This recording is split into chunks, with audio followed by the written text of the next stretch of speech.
ध्यान कहते हैं दृष्टि को एकाग्र करना।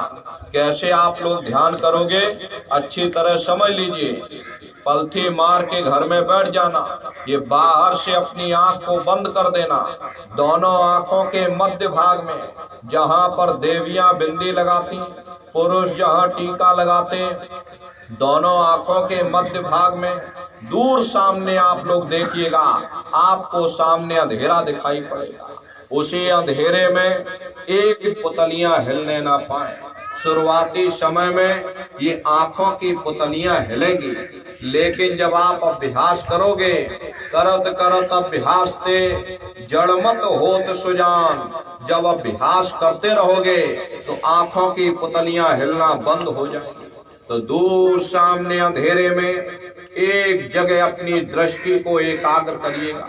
उस अंधेरे को देखते रहोगे तो दृष्टि अपने आप एकाग्र हो जाएगी। लेकिन उस समय ध्यान रखिएगा, कोई मन में विचार पैदा ना होने पाए, किसी के बारे में आप सोचिएगा नहीं, बस धीरे से आंख को बंद करिए। सामने आपको अंधेरा दिखाई दे, हो करके देखते रहना। जब आप उसको देखते रहोगे तो देखते देखते देखते देखते आपकी दृष्टि उस अंधेरे में टिक जाएगी। और जैसे ही आपकी दृष्टि अंधेरे में एकाग्र हुई तो सुई की नोक के बराबर काले में भी काला बिंदु बहुत चमक मारेगा। बड़ा चमकीला बिंदु होता है, वो आपको अंतर में सामने दिखाई पड़ जाएगा। और जब वो बिंदु सामने दिखाई पड़ जाए तब आप अपनी दृष्टि को उस बिंदु पर एकाग्र करिएगा।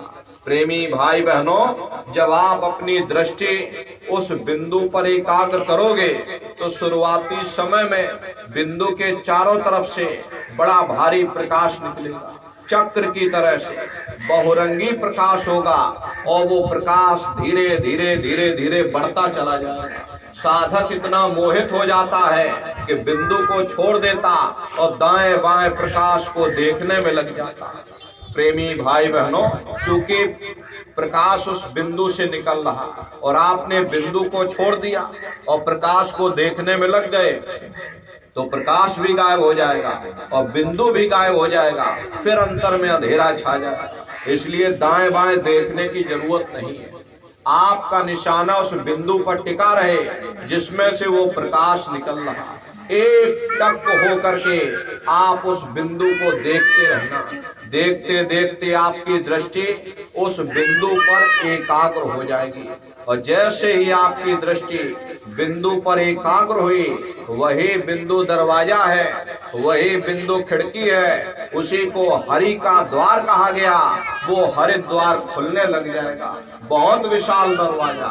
हरे प्रेमी भाई बहनों, एक साथ लाखों हाथी उसमें से निकल जाएं, पता तक नहीं चलेगा।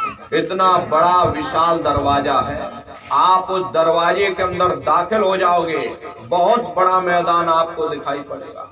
उसी मैदान में आप जा करके खड़े हो जाओगे। इतना बड़ा और विशाल वो मैदान है, ये संसार तो कुछ नहीं, ऐसे लाखों लाख संसार एक साथ दरवाजे से होकर के निकल जाएं, आपको पता तक नहीं चलेगा। इतना बड़ा और विशाल वो मैदान है। उस मैदान में आप जा करके खड़े हो जाओगे। प्रेमी भाई बहनों, जैसे ही आप उस मैदान में पहुंचे, सबसे पहले आपको अपने सतगुरु के स्वरूप का दर्शन होगा। वो आपकी उंगली को पकड़ करके आगे का सफर तय करेंगे। लेकिन सतगुरु के स्वरूप का दर्शन जब होगा जब आप जय गुरुदेव नाम का सुमरन करोगे। अगर आपने सुमरन न किया, यदि आपने उनको याद ना किया, तो भला वो आपको दर्शन करेंगे। और जब आपको दर्शन नहीं होगा तो आप आगे का सफर तय कैसे करोगे, क्योंकि आगे का रास्ता आपको मालूम नहीं है। प्रेमी भाई बहनों, इसीलिए जय गुरुदेव नाम का सुमरन आपको कराया जाता है। जब आप जय गुरुदेव नाम का सुमरन करोगे, जब आप उनको याद करोगे और फिर जब आप ध्यान पर बैठोगे और जब दरवाजे के अंदर दाखिल हो जाओगे तो सबसे पहले उन्हीं के स्वरूप का आपको दर्शन होगा और वो आपकी उंगली को पकड़ करके आगे का सफर तय करेंगे। तो ये है ध्यान करने का तरीका। एक बार फिर से आप लोग समझ लीजिए कैसे आप लोग ध्यान करोगे। ये बाहर से अपनी आंख को बंद कर देना, दोनों आंखों के मध्य भाग में दूर सामने आप लोग देखिएगा, आपको सामने अंधेरा दिखाई पड़ेगा। उसी अंधेरे में एक जगह आप अपनी दृष्टि को एकाग्र करिएगा। होशियारी यही रहे कि आंखों की पुतलियां हिलने ना पाए। प्रेमी भाई बहनों, ये मूर्ति पूजा की शुरुआत कहाँ से हुई?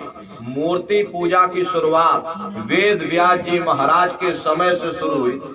वेद व्यास जी महाराज ने जब देखा कि साधकों का ध्यान एकाग्र नहीं हो रहा, तो उन्होंने एक बहुत बड़ी मूर्ति बनवा दी।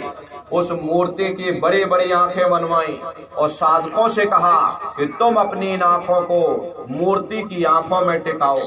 जब दृष्टि से दृष्टि टिक जाए तो ये बाहर की आंख बंद कर लेना, ये अंतर की आंख खुल जाएगी। ये तरीका था, ये साधन था अभ्यास करने का, ध्यान को एकाग्र करने का। वेद व्यास जी महाराज जब चले गए, धीरे धीरे ज्ञान लोप होता चला गया और लोग मूर्ति को ही भगवान समझ बैठे।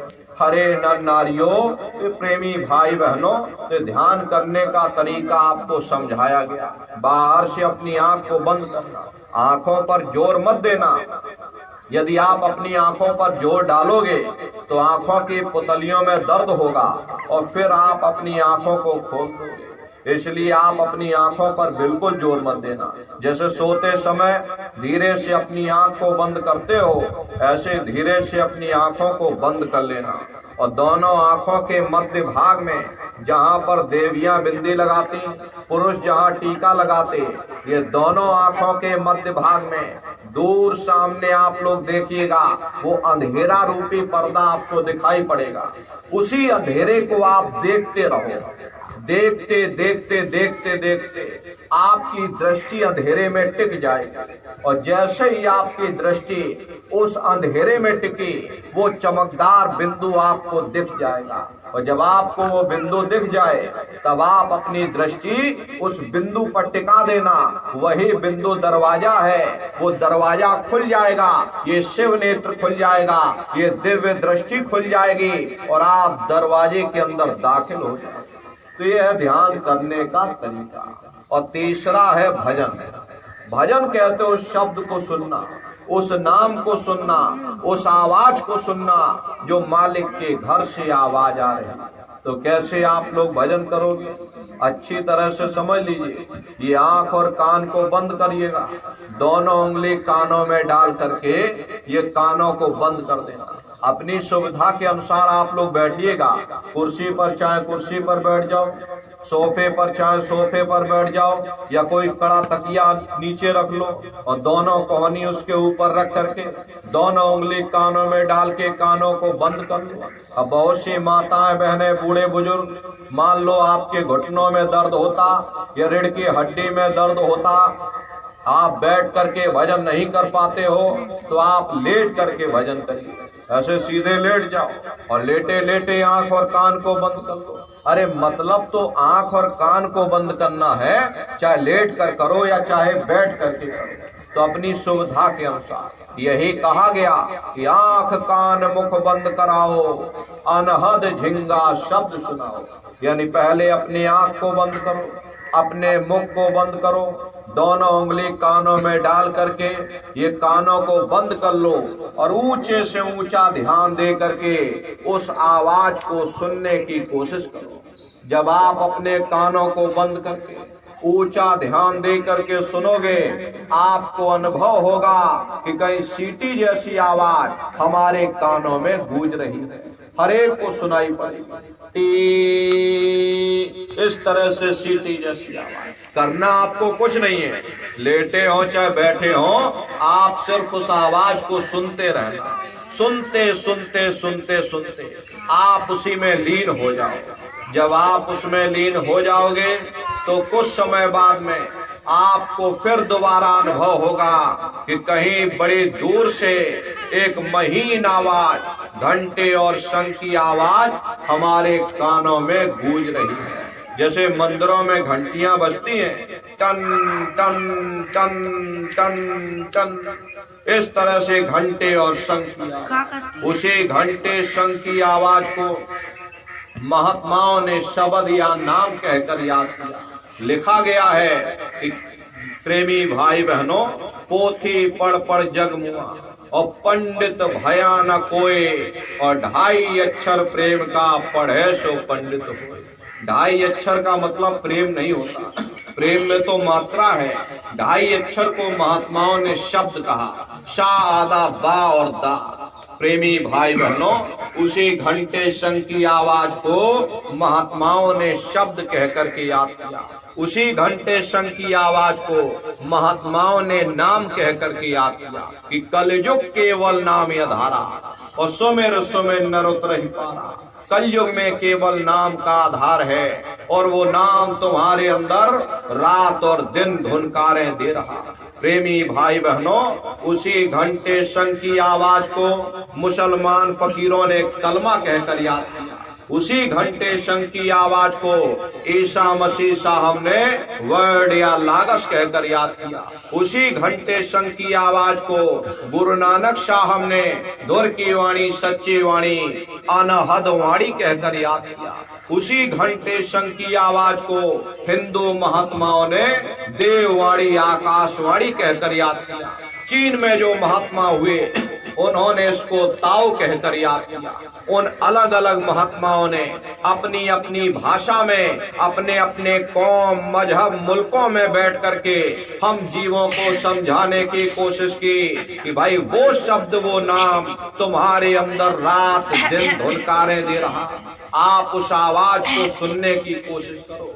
प्रेमी भाई बहनों, जब आप उस आवाज को सुनोगे, घंटे शंख की आवाज को सुनोगे, तो शुरुआती समय में मालूम होगा कि कहीं बड़ी दूर पर घंटियां बजेंगी, लेकिन सुनाई हर एक को पड़ेगी। जब घंटे शंख की आवाज सुनाई पड़ने लग जाए, तब सीटी की आवाज को छोड़ देना और घंटे शंख की आवाज को पकड़ लेना, उसको आप सुनने लग जाना।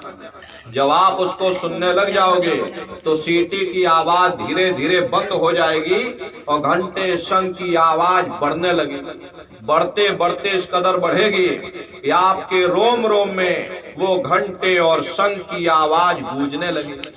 बड़ी घनघोर आवाज होती है। प्रेमी भाई बहनों, बड़ी मधुर वो आवाज होती है। इतना नशा है उस आवाज में, जब आप उस आवाज को सुनोगे, आप उस आवाज में इतना खो जाओगे कि उस आवाज को सुनते सुनते आप सारी दुनिया को भूल जाओगे, क्योंकि उस आवाज में कशिश है। यहाँ तक कि आप अपने शरीर को भी भूल जाओगे, इतना उस आवाज में कशिश है। वो शब्द चुंबक है, वो आपको अपनी ओर खींचेगा और जब खिंचाव होगा तो जीवात्मा का फैला हुआ प्रकाश ये 9 द्वारों से सिमटने लगेगा। ये 9 द्वार कौन कौन से? 2 आंख, 2 कान, 2 नाक के सुराख, 1 मुंह और 2 मलमूत्र का रास्ता, ये शरीर के 9 दरवाजे। सबसे पहला दरवाजा गुदा चक्र आता है। गुदा चक्र में गणेश जी वास करते हैं। गणेश जी यहाँ के मालिक हैं। ये 4 दल का कवल है। यहाँ पर पृथ्वी तत्व पाया जाता। उसके ऊपर इंद्रिय चक्र आता। इंद्रिय चक्र में ब्रह्मा जी वास करते हैं। ये 6 दल का कवल है। यहाँ पर जल तत्व पाया जाता। उसके ऊपर ये नाभि चक्र आता। नाभि चक्र में विष्णु जी वास करते। ये 8 दल का कवल है। यहाँ पर अग्नि तत्व पाया जाता। उसके ऊपर ये हृदय चक्र आता। हृदय चक्र में शिव जी वास करते। ये 12 दल का कवल है। यहाँ पर वायु तत्व पाया जाता। उसके ऊपर एक कंठ चक्र आता। यहाँ आद्या महाशक्ति वास करती हैं। ये 16 दल का कवल है। और प्रेमी भाई बहनों, आप सबसे ऊपर, आपकी ये जीवात्मा सबसे ऊपर दोनों आंखों के मध्य भाग में बैठी है। यहीं पर बैठ करके जीवात्मा अपने प्रकाश को इन चक्रों में फैलाती है, जिससे आपका ये शरीर चलता, आपके हाथ और आपके पैर चलते। जब आप उस शब्द को सुनोगे, घंटे और शंख की आवाज को सुनोगे, उस आवाज में कशिश है, वो शब्द चुंबक है, वो आपको अपनी ओर खींचेगा। और जब खिंचाव होगा तो जीवात्मा का फैला हुआ प्रकाश ये 9 द्वारों से सिमटने लगेगा, और 9 द्वारों से सिमट करके यहाँ 10वें द्वार पर एकाग्र हो जाएगा। और जैसे ही जीवात्मा का प्रकाश 9 द्वारों से सिमटकर यहाँ 10वें द्वार पर एकाग्र हुआ, तुरंत वो शब्द जीवात्मा को खींच करके इस शरीर से अलग कर दे। फिर आप स्वयं देखना कि हमारा शरीर ये पड़ा और हम ये खड़े। आप शरीर नहीं हो, आप एक जीवात्मा हो। ये शरीर तो सिर्फ एक माटी का पुतला है। ये 5 तत्व, जल पृथ्वी अग्नि वायु आकाश, 5 तत्वों से निर्मित ये पुतला है। ये शरीर जीवात्मा के रहने का एकमात्र पिंजड़ा है। प्रेमी भाई बहनों, जीवात्मा शरीर से अलग हो जाए, ये शरीर आपका मुर्दा हो जाएगा, इसको जला करके राख कर दिया जाएगा। इस शरीर के अंदर यदि कोई चैतन्य चीज है तो वह केवल जीवात्मा है। ज्ञान कब होगा? जब आप अपने शरीर से, अपने पिंजड़े से अलग हो जाओगे। एक बार आप अपने शरीर से अलग हो जाओ, फिर उस शब्द को पकड़ करके आप ब्रह्मांडों की सैर करोगे। बड़ी भारी रफ्तार होती, पलक झपकते है जीवात्मा खरबों योजन ऊपर चली जाती और खरबों योजन नीचे चली आती। प्रेमी भाई बहनों, कैसे ऊपर जाएगी? उस शब्द को पकड़ करके। मान लो आप किसी जंगल में खो गए, चारों तरफ अंधेरा ही अंधेरा हो, कोई रास्ता नजर ना आ रहा हो, तो आप किसी टापू या पहाड़ पर चढ़ करके वहीं से आवाज लगाते हो कि भाई कोई हमारी आवाज को सुन रहा हो तो कृपया करके हमको रास्ता बताओ। मान लो किसी व्यक्ति ने आपकी आवाज को सुना और उसने आपको आवाज दी कि भाई हम तुमको ये आवाज दे रहे, तुम इस आवाज को पकड़ करके और तुम हम तक पहुंच जाओ। भले ही हमें दिखाई ना पड़े, लेकिन हम उसकी आवाज को पहले सुनेंगे। वो आवाज पूरब से आ रही या पश्चिम से आ रही, और फिर उस आवाज को पकड़ करके हम उसी जगह पहुंच जाएंगे जहां पर वो व्यक्ति आवाज दे रहा। ठीक उसी प्रकार से इस हरि मंदिर के अंदर वो परमात्मा आवाज दे रहा, इस कुदरती काबे के अंदर वो खुदा आवाज दे रहा। जब ये जीवात्मा, ये रूह उस आवाज को सुनेगी, उस आवाज को पकड़ करके ये जीवात्मा वहीं पहुंच जाएगी जहां वो परमात्मा बैठा हुआ, जहां वो खुदा बैठा हुआ। यही रूहानियत का सच्चा भेद है। यही महात्माओं ने समझाया कि भाई हमें जो कुछ मिलेगा सूरत शब्द नाम की कमाई के द्वारा मिलेगा। बाहर से आज तक न कभी किसी को परमात्मा मिला और ना ही कभी मिल सकता। प्रेमी भाई बहनों, अगर हम सभी लोग अपने अपने घरों में बैठ करके, अंदर बैठ करके और सूरत शब्द नाम की कमाई करना शुरू कर दें, जितने रगड़े झगड़े हम हिंदू मुसलमान सिख और ईसाई आपस में करते हैं, ये रगड़े झगड़े आज ही समाप्त हो।